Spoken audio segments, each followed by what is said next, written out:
Hi friends, ഇന്ന് ജാതപ്പം പുറപ്പാടാണ്. അപ്പോൾ ഞങ്ങൾ ജാതപ്പനെ കാണാൻ പോവാണ് കേട്ടോ. നട്ടുച്ചയ്ക്കാണ് ഈ പോണത്. ഈ നേരത്ത് പോയാൽ വല്ലാണ്ട് റഷില്ലാതെ ജാതപ്പനെ നല്ല രീതിക്ക് തൊഴുത് നമുക്ക് ഇറങ്ങാൻ പറ്റും കേട്ടോ. അതാ ഞങ്ങൾ ജാതപ്പൻ കോട്ടേൻ്റെ അടുത്തെത്തി.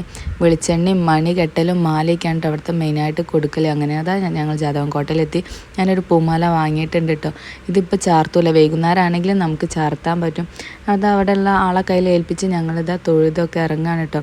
അപ്പോൾ ഞങ്ങളവിടെ ചെന്നപ്പം കുതിരപ്പുറത്തുള്ള ജാതവനെ നല്ലപോലെ കാണാൻ പറ്റി, നല്ലപോലെ കണ്ട് തൊഴുത് ഞങ്ങൾ ഈ ഉച്ച നേരത്ത് പോയത് എന്താണെന്ന് വെച്ചാൽ ഇപ്പം കാണുന്ന ഈ തിരക്കഥ, ഇപ്പോൾ ഈ തിരക്കും കാര്യങ്ങളുള്ളൂ. വൈകുന്നേരമായ ഭയങ്കര റഷായിരിക്കും, പോയിട്ടും കാര്യമൊന്നുമില്ല. അപ്പോൾ ഇപ്പം പോയാലും നല്ലപോലെ നമുക്ക് ജാതപ്പനെ നല്ല രീതിക്ക് കണ്ട് തൊഴുത് ഇറങ്ങാൻ പറ്റും. ആ നേരത്ത് നല്ല റഷായിരിക്കും. ബാക്കിൽ കാണുന്ന ആ വീട് അത് അവിടെ വെച്ചിട്ടാട്ടോ ജാതപ്പനെ നല്ലപോലെ ഒരുക്കുന്നത്.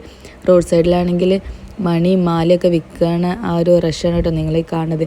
നമ്മൾ പോണ റോഡിലെ വഴിയിൽ ചെറിയൊരു പരിപാടിയും കാര്യങ്ങളൊക്കെ വൈകുന്നേരം ഉണ്ടാവും കേട്ടോ. റോഡിൻ്റെ നടുക്കൊരു വട്ടം വരച്ച് നിങ്ങൾക്ക് കാണാൻ പറ്റും. അവിടെ വെച്ചിട്ട് വൈകുന്നേരം ജാതവന് പൂവ് മുകളിൽ നിന്ന് ഇങ്ങനെ എറിയണ കുറച്ച് കാര്യങ്ങളും ഒക്കെ ഉണ്ട് കേട്ടോ. നല്ല അടിപൊളി പരിപാടിയാണ്, നല്ല പരിപാടിയാണ്.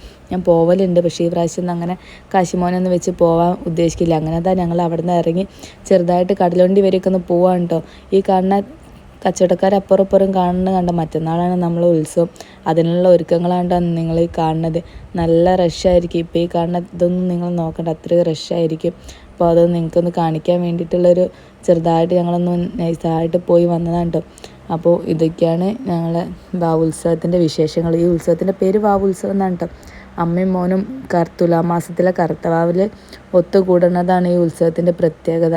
ഈ നാട്ടുകാർ മൊത്തം കാത്തിരിക്കുന്ന ഒരു ഉത്സവം കൂടിയാണ് കേട്ടോ നമ്മുടെ ഈ ഉത്സവം. പേടിയാട്ടമ്മ മകൻ ജാതവനെ കൊല്ലത്തിലൊരിക്കൽ കാണുന്ന ഒത്തുചേരലാണ് കേട്ടോ നമ്മുടെ ഈ നാട് ഉത്സവമാക്കി മാറ്റിയത്. ഈ വാവുത്സവത്തിനൊരു പ്രത്യേകതയും കൂടി ഉണ്ട്. മലബാറിലെ ഉത്സവങ്ങൾക്ക് തുടക്കം കുറിക്കും കൂടിയാണ് കേട്ടോ ഈ ഒരു ഉത്സവം.